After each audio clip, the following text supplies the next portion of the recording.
हमारे चैनल को सब्सक्राइब करें और बेल आइकन दबाएं।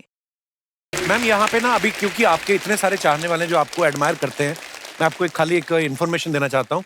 यहाँ पे अगर कोई एक लेडी आके आपसे मिले कि मुझे आपके साथ फोटो खिंचानी है, तो मैं आपको धीरे से बता दूंगा वो कौन है।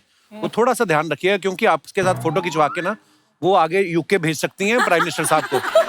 भेजने दो। तो वो हो सकता है वो ये भी बोल दें कि ऋषि बेटा मैं तुम्हारी मौसी सास हूँ और मैं शादी में नहीं आ पाई थी क्योंकि सुधा दीदी से मेरी थोड़ी अनबन हो गई थी, लेकिन तुम्हारे प्राइम मिनिस्टर बनते सारे शिकवे दूर हो गए। अब मेरा लंदन में 5 रात और 6 दिन का स्टे कर, ऐसी भी है हमारे यहाँ पे। Ma'am, he is hinting at me. No. 10 Downing street में रहने जाते हो। आप इसकी किसी भी बात का प्लीज मतलब डोंट बिलीव हिम। नहीं, हंसी मजाक तो चाहिए, नहीं तो लाइफ रुक्ष हो जाता है। हाँ बिल्कुल, देखिए आप पता ही आप सबको कि सुधा मैम के जो हस्बैंड है श्री नारायण मूर्ति जी, वो इन्फोसिस के फाउंडर हैं और कहते हैं ना कि जैसे मैंने भी बात की कि सफल आदमी के पीछे एक औरत का हाथ होता है, लेकिन सुधा मैम जी के बारे में हमने सुना है कि इनके हाथ के साथ साथ इनके हाथ में 10,000 रुपया भी था जो आपने शायद मूर्ति सर को लोन दिया था। Is it true ma'am? सच है। मूर्ति साहब इन्फोसिस 1981 में शुरू किया। अच्छा जी। और हमारे पास पैसे नहीं थे, हम बम्बई में थे। हम रेंटेड हाउस में रहते थे बांद्रा में। और एक दिन वो आके बताया कि मैं एक सॉफ्टवेयर कंपनी शुरू करते हैं मेरे साथी के साथ। हमने बताया कि पैसे किधर है, और we came from a middle class family, पैसे नहीं थे। Then he explain to me कि India requires a software revolution, ऐसे भाषण दिए वो। बाद में हमने बोला ओके, मैं क्या करना चाहिए, next 3 years I will not earn any money, तुम काम करना और पैसे लाना घर को, और जरा मुझे पैसे देना भी शुरू करने के लिए सपोर्ट करना। तो मेरे पास बिना मूर्ति के नॉलेज से मैंने अंदर एक ओवल्टीन डब्बा में 10,250 रखी थी। अमेजिंग। मैं ये सभा में बोलती हूँ, सब लेडीज को ये बोलती हूँ, हस्बैंड के ज्ञान के बिना please save money and keep it. I think Sudha ma'am 99.9% Indian women जरूर करती हैं ये। बहुत अच्छा है, ये बहुत अच्छा है।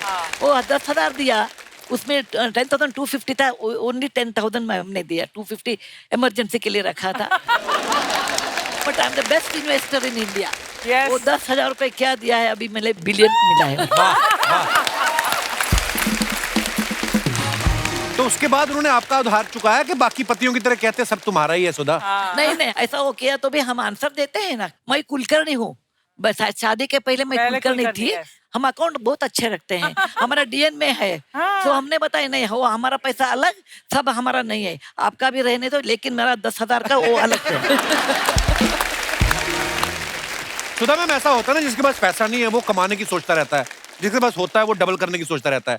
आपको मैंने देखा, आप हमेशा आपके चेहरे पे की मुस्कुराहट रहती है। खुश रहने का राज क्या है मैम? सीरियस नोट में बोलती हूँ, मैं कभी गरीब लोगों को देखती हूँ, असहाय लोगों को देखती हूँ, मुझे लगता है कि मेरा एक कर्तव्य है उनके पास, मैं कुछ करना चाहिए, वही मेरा मोटिवेशन है। मेरा मोटिवेशन, मैं कभी भी हेल्पलेस लोगों को देखती हूँ, और when I see the difficult situation, मुझे लगता है मन में मेरा कर्तव्य है उनके लिए, वही मेरा मोटिवेशन है।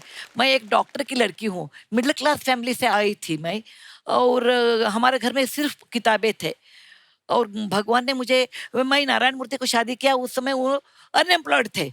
अच्छा जी। ओके, मेरे पिताजी ने पूछा, अरे अनएम्प्लॉयड को शादी कर रही है, वो लोगों ने मुझे पूछ लिया, तो मैं क्या बताऊँ, लड़का क्या करता है, सुधा के हस्बैंड बोलो, हमने ऐसे बताया। और नारायण मूर्ति ने इतने सफल उद्यमी हो गए, ये भगवान का दुआ है हमारे पास। क्यों भगवान मुझे ऐसा किया? क्योंकि मैं गरीब लोगों को मदद करने के लिए पैसा दिया है, उसमें मेरा क्या बात कर्तव्य है। अर्चना जी, I always like your films with the very funny things. I remember Shahrukh Khan and Rani मुखर्जी's first film. कुछ होता है। कुछ होता है। You were English teacher or something. Yes. You did very good job. Thank you so much.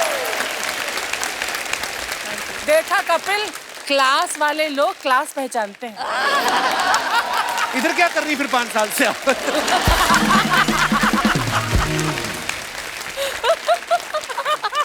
नहीं, मुझे पता आप दिल से प्यार करती मुझे।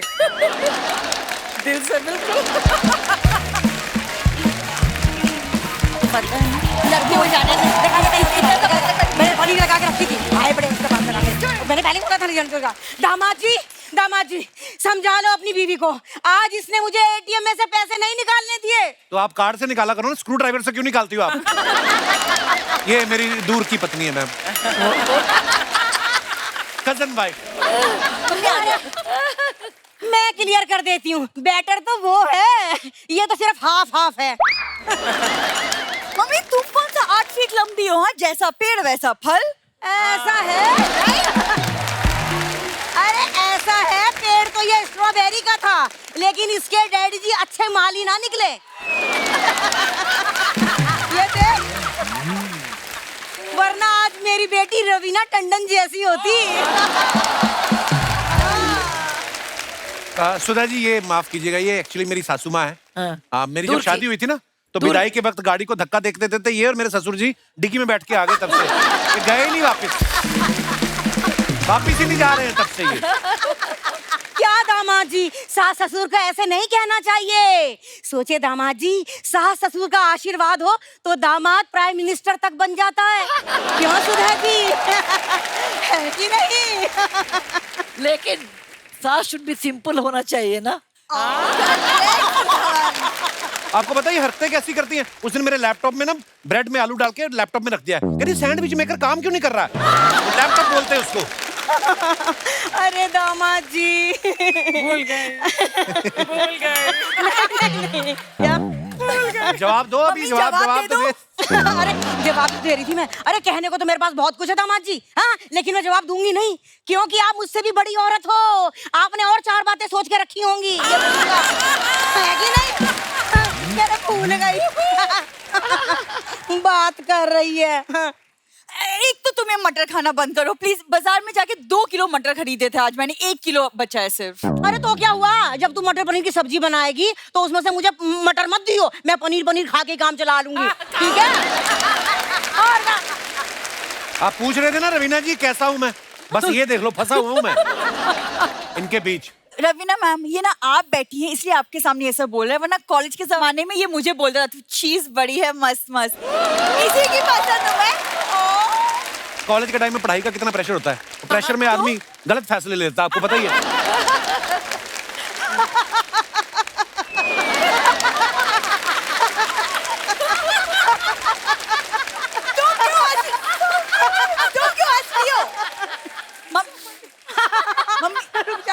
मटर तो नहीं फंस गया गले में? नहीं दामाद जी, मैं ये कह रही हूँ कि दामाद जी ने एकदम सच कहा है, और सच मैंने सुना है कड़वा होता है, और यहाँ तो सच बड़ा फनी है। देखो हुआ क्या रवीना जी, जब दामाद जी से देखने आए ना घर में, तो मैंने दामाद जी के सामने चाय के साथ रख दिया इतना बड़ा समोसा कि दामाद जी जो है समोसा ही देखते रहे, कितना अजीब है, और हमारी बिंदु अजीब पे उसका नजर ही ना जाए। आपको पता है जब इन्होंने इतना बड़ा समोसा ला के रखा ना, तो बगल में ये भी बैठी हुई थी, पहले मुझे लगा ये भी समोसा ही है, और फिर जब ये बोलना शुरू की तब मुझे पता चला ये इंसान है। भगवान, अब मैं क्या बोलूं? क्या बोलूं दामाद जी, अब जाने दो। याद हो तो बोलूं। सुधा जी देख रही हैं आप, एक आपके दामाद जी है ऋषि सुनक जी, हाँ, एक मेरे दामाद हैं किसी की ना सुनक जी, हाँ? है कि नहीं? बस अपनी अपनी बोलक जी। अरे दामाद जी बहुत बोल लिए, आज मेरे आइडल्स आए हैं, मुझे इंटरव्यू ले लेने दो। इंटरव्यू की स्पेलिंग आती है आपको? स्पेलिंग तो मुझे चिल्ड्रन की भी नहीं आती, फिर भी 9 बच्चे हुए हैं कि नहीं? ऐसी बात कर रहे हैं, देखो। अरे सॉरी, ये सब करने आई हो तुम यहाँ? लोग बिंदु, मैं एक इंडिपेंडेंट वुमन हूँ, मैं अपनी मर्जी से कहीं भी आ जा सकती हूँ। तो अपनी मर्जी से आप अपने घर क्यों नहीं चले जाती फिर? अरे ऐसे कैसे अपनी मर्जी से घर चली जाऊँ दामाद जी, हर महीने रेंट देती हूँ। किसे रेंट देते हो आप? अच्छा बिंदु, तूने बताया नहीं है? अरे हर महीने 5 तारीख से पहले रेंट लेती है ये मुझसे। अपने माँ बाप से रेंट लेती हो तुम बिंदु? नहीं लेना चाहिए ना दामाद? बिल्कुल नहीं लेना चाहिए, माँ बाप से रेंट कौन लेता है? बस हो गया, रिकॉर्ड हो गया, बस यही बुलवाना था आपसे। ठीक है। की नहीं। अब खबरदार जो किसी ने मुझे इस घर से जाने को कहा। अच्छा, अब मैं अंदर जाके मटर पनीर बनाती हूँ। अच्छा सीता जी प्रणाम, सादर प्रणाम, सादर प्रणाम। मटर पनीर की सब्जी बना रही हूँ, बूढ़ी साथ में खा के जाइएगा।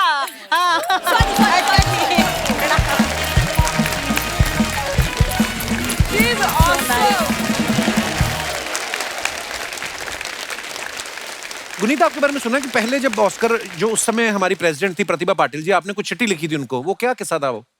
2010 में मेरी एक शॉर्ट फिल्म थी कवि, जो नॉमिनेट हुई और बहुत मन था जाने का। अच्छा जी। और 2009 में ही मेरे दोनों मम्मा पापा की डेथ हो गई थी और मेरे पास बिल्कुल पैसे नहीं थे। मैं दिल्ली छोड़ छाड़ कर बॉम्बे आ गई थी कि यहाँ पिक्चरें करेंगे, जो भी करेंगे यहाँ सबके साथ 4-5 लड़कियों के साथ एक घर में रहना। तो बिल्कुल पैसे नहीं थे, बट अमेरिका जाना था, वीज़ा भी नहीं था। तो मैं रोज ऐसे जिन लोगों के पास पैसा है उन लोगों को मैं ईमेल लिखती थी। तो जिन लोगों के पास पैसा है? और वो भी मतलब ऐसे रिचर्ड ब्रांसन, ऐसे रतन टाटा, मतलब ऐसे ऐसे मैंने ईमेल्स लिखी हैं, उनके ईए, उनके पीआर को ढूंढ ढूंढ के रोज ईमेल लिखती थी। तो और एक बार ये वैसे एयरलाइंस को ईमेल लिखती थी कि कहीं से कुछ मिल जाए, कहीं से कुछ साधन मिले। तो बड़ा एक दिन फ्रस्ट्रेट होकर मैंने ऑनरेबल मिसेस प्रतिभा पाटिल जी को चिट्ठी लिख दी। वहां से जवाब आ गया कि भाई बता दो तुम्हें क्या चाहिए, मतलब क्या करना चाहते। तो मैंने बोला मैम, मैंने आगे से उनके फोन पर बोला उनके असिस्टेंट को कि I am the pride of India and I would love to attend the Oscars and I want to go there with my team and जो एडी हैं विकास चंद्रा जिन्होंने सारी बनाई, जो लड़का था जो कवि बना था सागर सोलंकी, मैं सबके साथ जाऊंगी। तो I would love to show you the film. ऐसे कैसे फोन पर मांग लूँ ना कि टिकट दे दो और एक वीजा का भी जुगाड़ कर दो कहीं से। तो उन्होंने बोला कि ठीक है, तो हम एक राष्ट्रपति भवन में ऑर्गेनाइज करते हैं। तो मैंने हाँ, वैसे तो राष्ट्रपति भवन भी कभी नहीं देखा, तो इसी बहाने तो मतलब राष्ट्रपति भवन में पूरी टीम ले आऊं। अमेरिका तो हम तीन लोग ही जा पाएंगे, हम 24 लोग हैं, पूरा क्रू ले आऊं। तो वो मान गए। फिर हम सब पहुंचे राष्ट्रपति भवन एंड वहाँ पर प्रतिभा पाटिल जी बजट के बीच में थी तो वो नहीं देख पाई पिक्चर, बट वहाँ पर पृथ्वीराज चौहान साहब थे, उन्होंने वो मेरे से मिले और उन्होंने अपने घर बुलाया, उन्होंने मेरी बात सुनी और टिकट्स दिलवाई, उनके ऑफिस ने फ़ोन करके वीज़ा दिलवाया, हमें स्टे दिया, फिर मेरा बारे में आर्टिकल्स लिखे गए। तो ऐसे करते करते और वहाँ जाकर भी मैं सबसे पहले जाते ही बेवरली हिल्स में एक इंडियन होटल में चली गई जिस दिन लैंड की। और वहाँ जाकर मैंने जितने भी वहाँ पर इंडियंस थे, मैंने उनमें से एक आंटी को बोला कि हम लोग यहाँ पर ऑस्कर के लिए आए हैं। तो फिर वहाँ पर बहुत मतलब गाड़ी वाड़ी सब वहीं ऑर्गेनाइज हो गई। For more updates, subscribe to our channel, click the show links and enjoy watching the videos.